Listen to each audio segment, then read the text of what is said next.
Hello, and welcome to Carnegie Library of Pittsburgh's Kids Club at Home. My name is Kevin, and once again, I'm really happy that you could join us this week. And for this week's activity, we will be creating mini golf courses out of regular household materials. Now, this is great because it gives you a chance to be creative and build obstacles, but it's especially great because you don't need a yard or any actual golf supplies to make this happen. Now, caregivers, this activity will involve practicing working memory skills.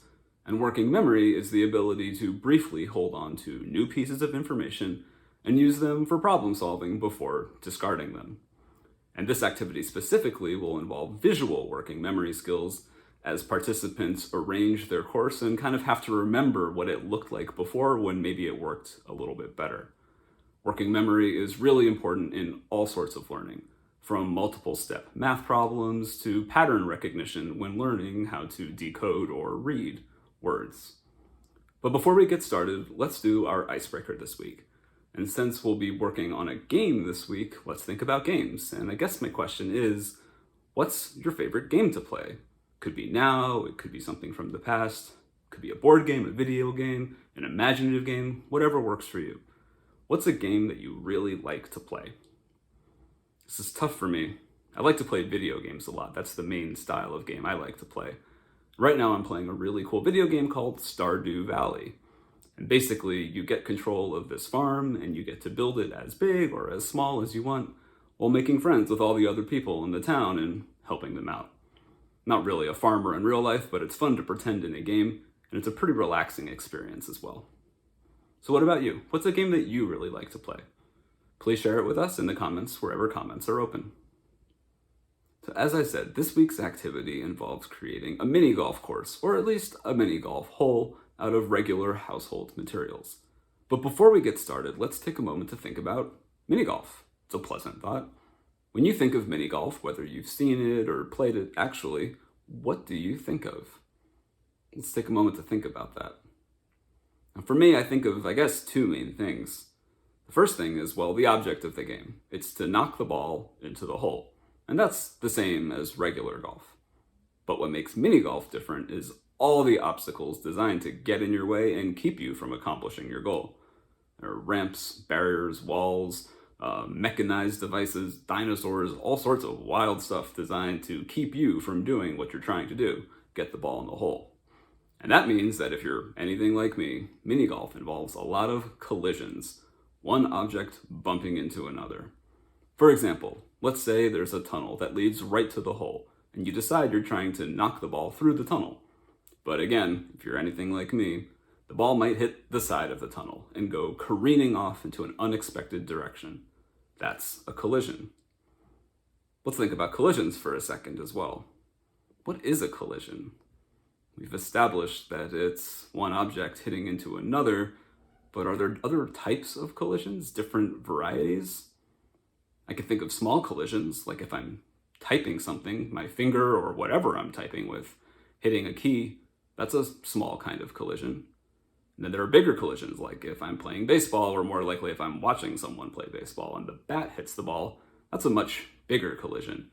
And a little different for that second one because both objects are moving, the bat and the ball, instead of finger and the keypad. Can you think of any other types of collisions? When and where have you experienced collisions in your life, and how would you describe what you saw? Can you come up with any general rules for what happens when two objects collide? It's going to be really important to think about collisions a bit when doing this activity, because trust me, they're probably going to come up from time to time, especially when you're designing your course. Let's start talking about materials before building our course. Now, you may have received materials for this week's activity in a grab-and-go kit available at select CLP locations. Your adult can call 412-622-3114 to learn more about these. But if you don't have one of these kits for this activity, that's totally fine. You can totally still do it with the creative use of some regular household materials. And in this case, you'll need three main things: a surface to build your course on, a golf ball or something pretending to be a golf ball to move around on your course, and materials that you'll use as obstacles to add a little bit of fun to your mini golf course. And let's start with the surface. I'm going to use this gigantic piece of cardstock that I have lying around. I guess I could just use my apartment floor, but I kind of like the set amount of space that the cardstock gives me, and I want to see how that works first. And for my golf ball, well, I'm going to use two different objects. I'm going to first use this coin, and then for variety's sake, I'm also going to test it out with a ping pong ball. I bet those two materials will involve very different kinds of collisions, but those are all the predictions I'll make for now. And then once you have your surface and your golf ball, you'll need materials to build obstacles with. And that's what I'm going to go gather now. Now, when I think about mini golf courses, I think of such a wide range of things designed to get in your way. So I'm going to try to gather a wide range of things from around my apartment that I might use as obstacles and potential collision points on my golf course.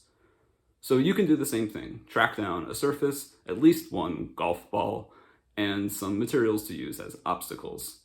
I'm going to go start gathering my obstacle materials right now. I'll show you what I've come up with when I'm done.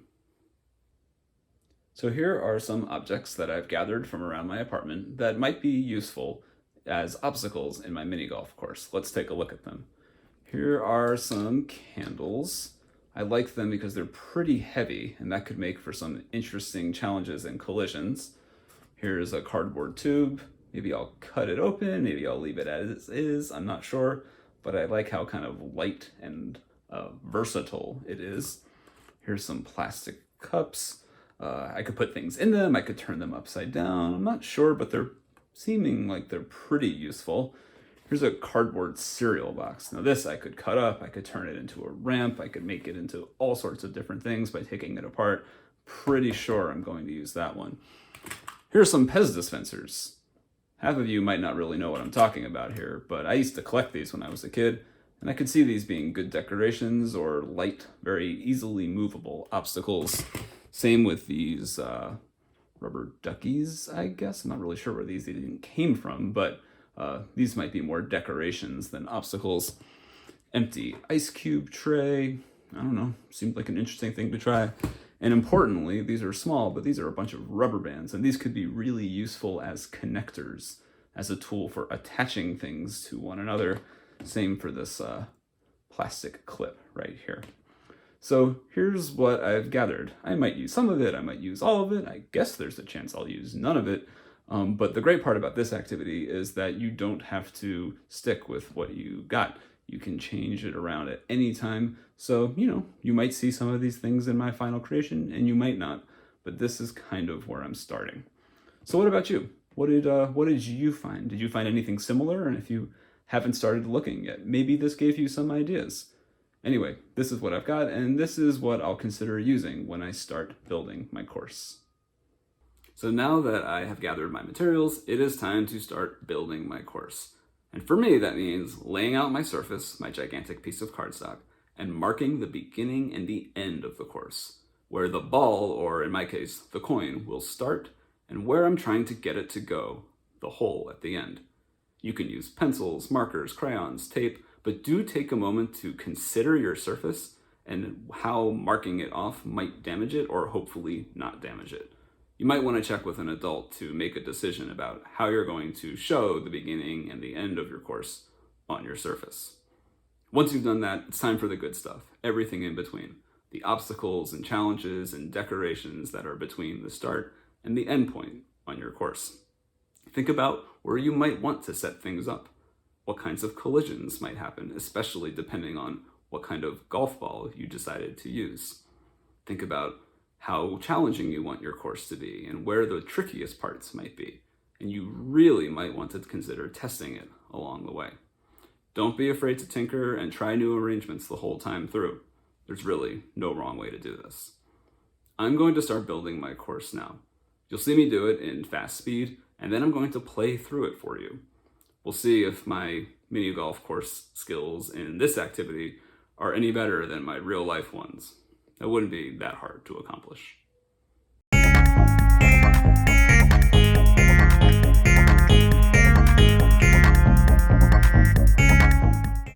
So here is what I came up with, and believe it or not, this took a long time to get to. But I had a real breakthrough when I remembered that on many mini golf courses, each hole has kind of a more direct but much more challenging way and then maybe a longer but much more safe way. And that gave me kind of the inspiration I needed. Here's the start. This is where my ball will start at the beginning. And then through the T-Rex tunnel, you might be able to see another pink post-it note, and that's the goal. That's the end point. That's the hole. Now I could go straight through the gate underneath the T-Rex, which is very narrow and definitely the fast but really risky way. Or I could go the longer way around through the Pez dispenser forest. Now, I figured I went through all the trouble of coming up with the risky way, so why not try the risky way?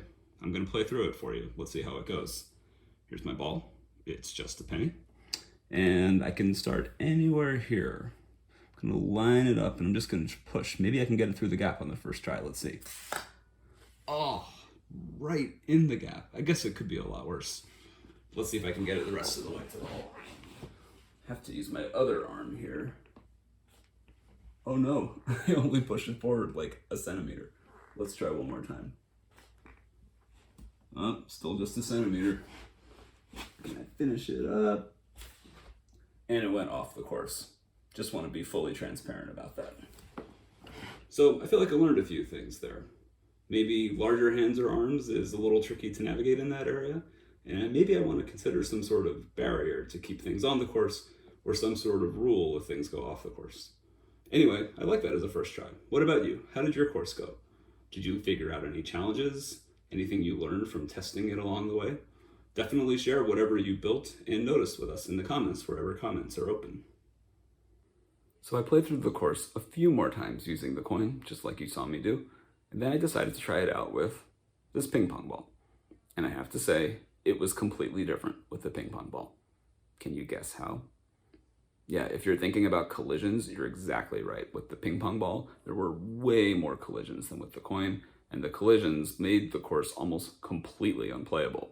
The ball was bouncing off of Pez dispensers, off of the T-Rex, even off of a poor elephant and piggy.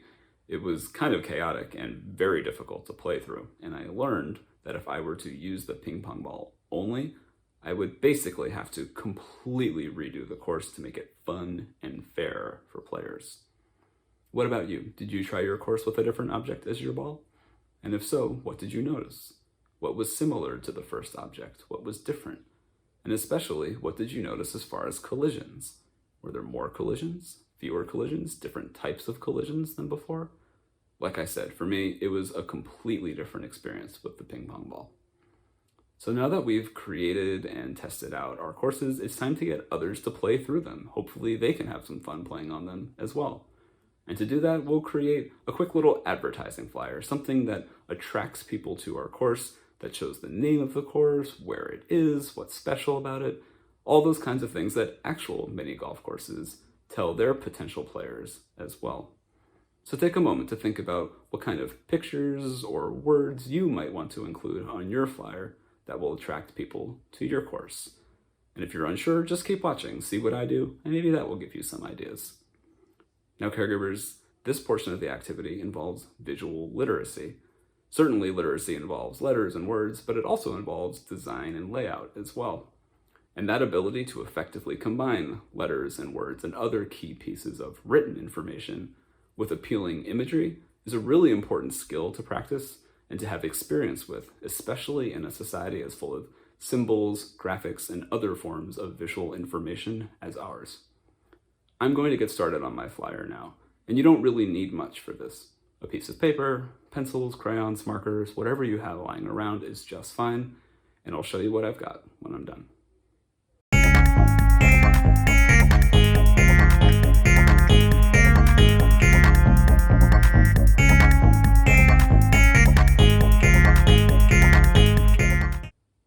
So here's what I came up with to advertise my made-up mini golf course, which, by the way, is called Rolling Hills Mini Golf. Hills because Pittsburgh, right? And I like to imagine that a lot of the holes on my fictional golf course have lots of hills that make it tricky, but not too tricky for players. Anyway, here I'd like to think I've got some important information about this made-up mini golf course. Of course, the name, like I just said, the address, 1522 Putt Putt Lane, and the hours when you can come and play. I think these hours are very generous, don't you? I also thought a little bit about my own past experiences with mini golf, where sometimes you got special rewards or prizes for completing challenges. So I included this up here too, home of the T-Rex challenge. If you get a hole-in-one on the T-Rex hole, you get a free game or a free ice cream or something like that. I like to think about it that way. Anyway, how did your flyer go?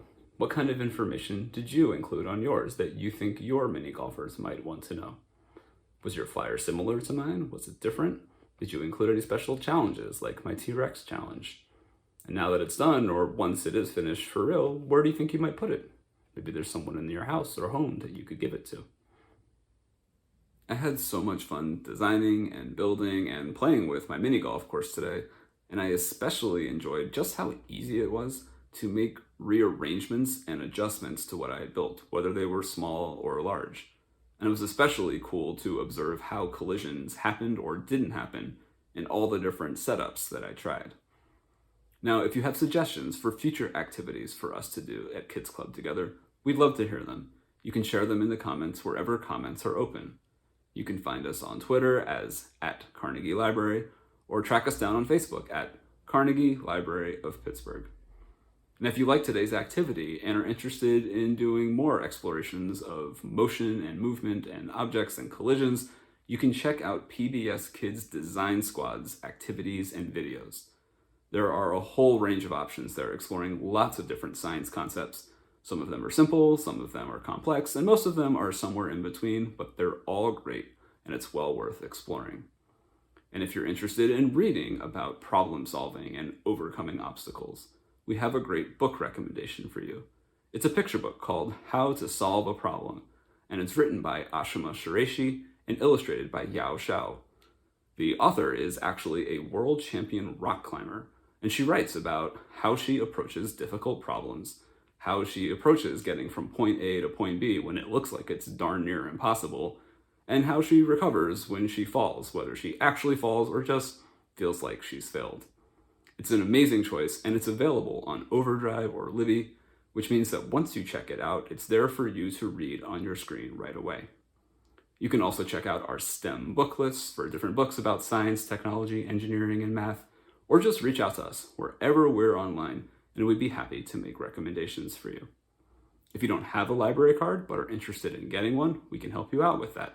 You can just visit us on our website, carnegielibrary.org, and sign up for one there, or give us a call at 412-622-3114, and someone will be happy to help you out. Thanks for watching and joining us at Kids Club at Home. You can tag us at Carnegie Library and share what you made today. And keep an eye out for those grab-and-go kits at your neighborhood CLP locations.